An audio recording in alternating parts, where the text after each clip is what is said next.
Have you ever noticed that the moment you stop waiting for someone, they suddenly start trying? The second you stop asking for help, they finally offer it. You pull an all-nighter, picking up all their slack, and the next day, they act like they're a completely different person, full of energy and ideas. Then, out of nowhere, they hit you with it. You're being so competitive.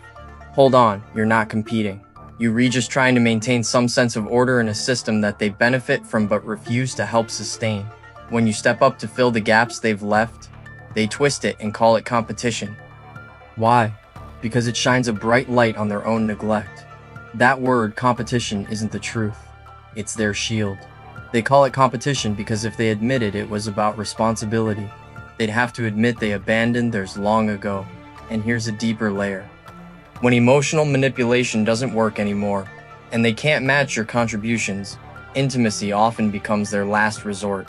They start with holding affection or physical connection as a form of control. It's a twisted way of punishing you, a psychological timeout to remind you that your power supposedly still depends on their willingness to grant you access. This creates a fake power dynamic where they hold all the cards, not by doing more, but by withholding what they know you value emotionally. Their narrative of competition is pure projection. They are the ones treating the relationship like a game, a scoreboard, because they can't handle being on equal footing. You're working hard for structure, for progress, for a better future. They, on the other hand, thrive in the chaos because it's the only place they feel relevant. By painting your discipline as an ego trip, they can label your stability as aggression and their own laziness as some kind of virtue. It's a classic case of moral inversion, common in these long-term covert power struggles. Let's break down the pattern. First, there's the withholding of intimacy, punishment disguised as a boundary. Then comes competence shaming, where they call your responsible actions competition to make you look selfish. Next is image inflation.